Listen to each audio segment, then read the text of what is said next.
Thank you, ASA, for inviting me, for having me here. I just saw Prashant somewhere. I don't know if he's here now. Prashant, it has been 10 years, but that is since 2016, I know Prashant.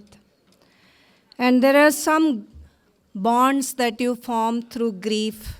2016 was a time of grief for us, and every friendship that was formed at that time, those will always stay with us. And I am really honored to share this platform with inspiring figures on the dais with long grassroots level engagement.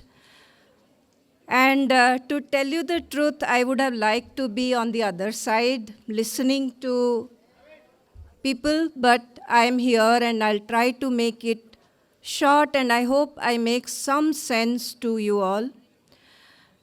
I know that a foundational slogan for ASA is educate, agitate, and organize. And we draw that from Dr. Ambedkar. But there is something in that context.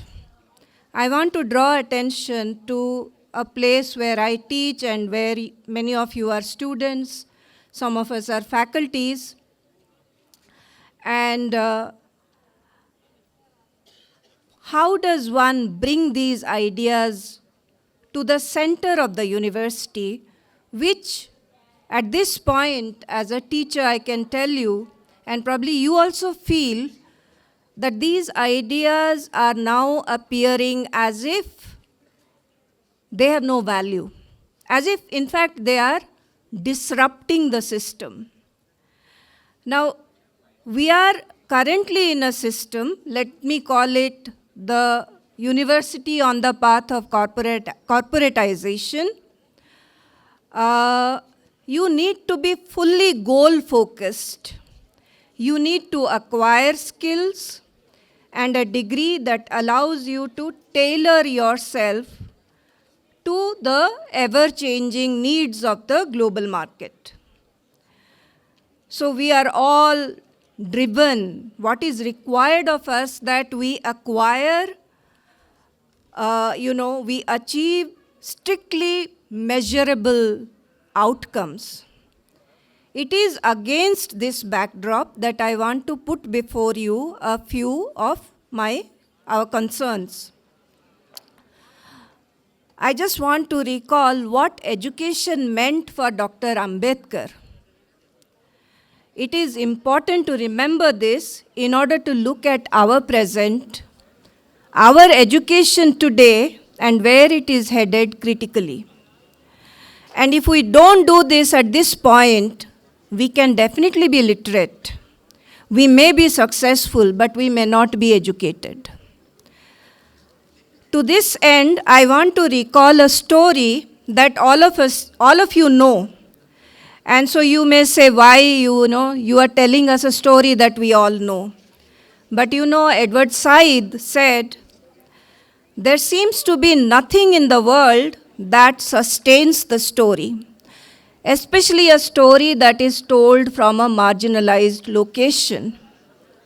Unless you go on telling it, the story will just drop and disappear. So I recall this story mediated by my own experience as a woman from a small town who decades back had arrived in a metropolitan university, an elite university with limited English skills. Now then you realize when you have faced discrimination or injustice of any kind, one thing you realize that education is about reclaiming control of your life. It is about how do you fight discrimination and injustice. And if you don't find those tools through education, then of what use is education? So in 1913, remember, Ambedkar arrived at Columbia University and he Many of us have the dream of going to be in Columbia University at some point in our lives. In 1913, he arrived in Columbia University, and he carried with him not just the ambition to acquire new knowledge, a new future, but he was trying to find ways of moving beyond a lifetime of indignity, humiliation in a society that determined a human being's worth by her or his birth. He had been denied water, denied dignity, denied the basic human assumption that he belonged like everyone else, every other human being. Now here, and as a teacher, we should also have role models. So I want to remember one of Ambedkar's teachers at Columbia University, John Dewey. Many of you may be familiar with his work. John Dewey at that time was one of the most influential American philosophers of the 20th century. Okay? Now, Ambedkar was deeply influenced by Dewey's ideas. There are just a few main ideas from John Dewey that I want you to, I want to draw your attention to. Number one, and we are all here to learn ideas, right? And you should judge your teachers as to how they are teaching you ideas. So, number one, if an idea does not work to improve the human condition, Dewey thought it was useless. Number two, Dewey argued that education is not preparation for life. Education is life. So there is a major difference between these two. Sujata, I'm sure, will agree with me.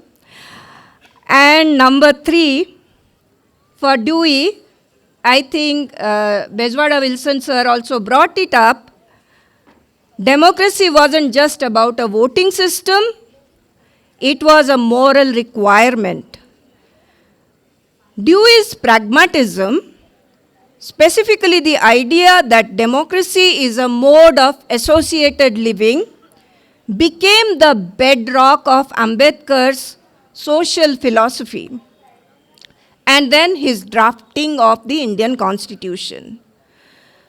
For democracy, and this is very, very important for me, for all of us, we refer to this word very loosely all the time. We live in a democracy, everyone is free. How free are we? And how did Dewey judge that? Democracy is the quality of how human beings relate to one another. So we all have votes. On paper, we all are citizens, equal citizens. But how do I treat you and how do you treat me when we are part of an institution, a community, a country?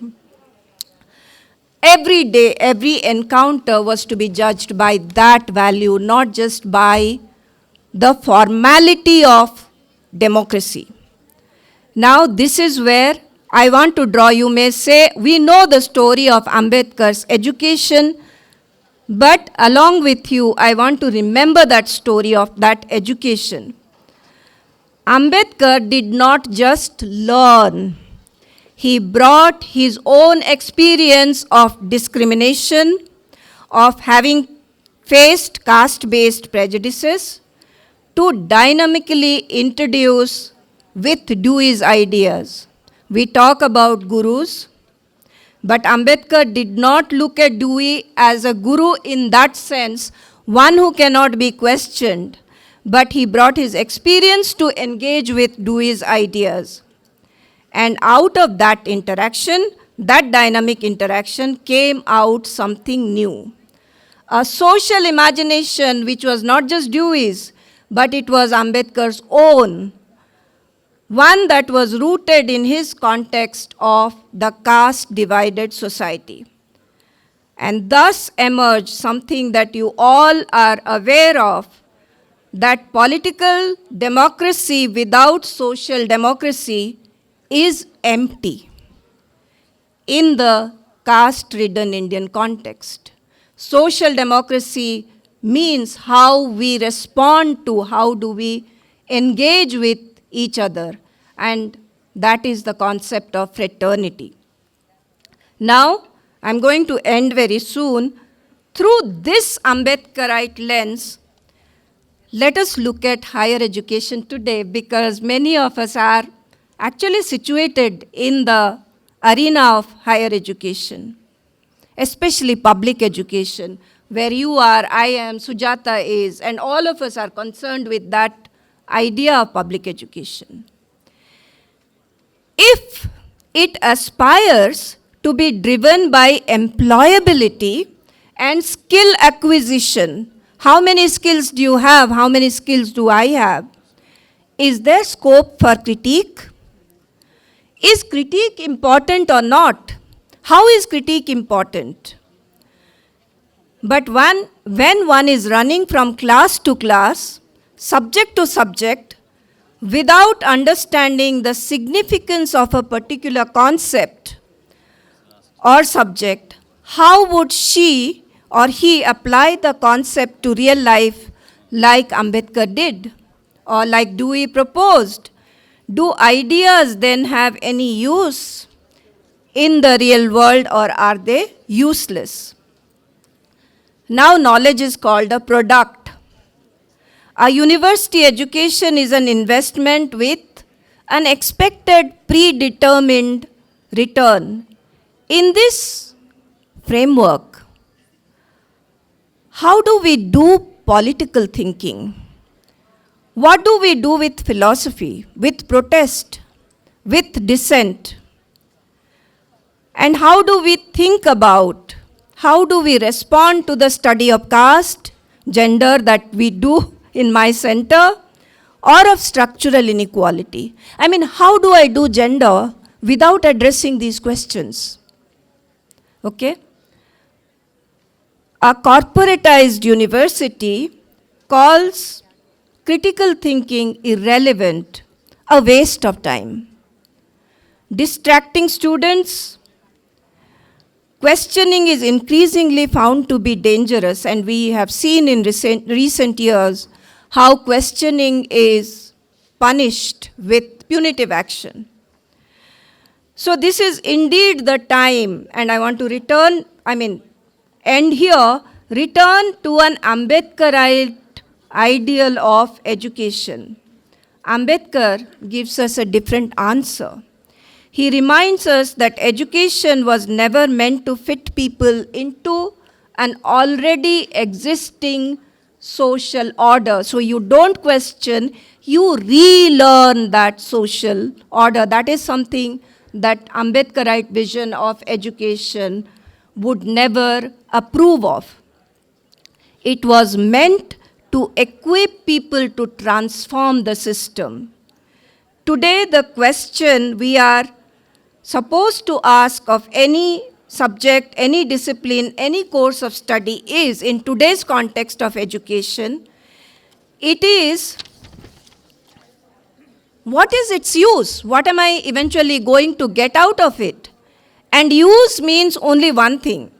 Does it make you employable? Does it make you productive? Does it make you fit for the economy as it currently exists? The goal of education, my dear friends, is emancipation and not employability alone. Please don't think that I am undermining employability. I mean, it is easy for me to say now that I am employed, but I'm not undermining. I have been through that path. I have seen unemployment. For those of us who come from any kind of deprived background, be it in terms of caste, gender, race, community, or all of this combined, financial independence, financial mobility is very important. So I won't undermine it. But my question that I want to leave you with is financial mobility possible without social mobility and social consciousness? Or if we do not have social consciousness, will some of us be thrown back into low-level jobs, joblessness, or back into the social hierarchy? Now, unless we question the links between knowledge systems, whether Indian knowledge systems or Western knowledge systems, and power, how do we question and break the power structure? Like Bezwada Wilson said, break the silence. How do we break the silence? I think I'm where I am today. I mean, this is an autobiographic note that I want to end with, because my own education allowed me to ask those questions. And I would want my students to be able to ask those questions. And through these questions, it enabled me to push gender hierarchies, gender boundaries. And that is the spirit of education that I would like to share with you, and that should not be drowned in a university that is increasingly being marketized. Thank you, Jai Bhim.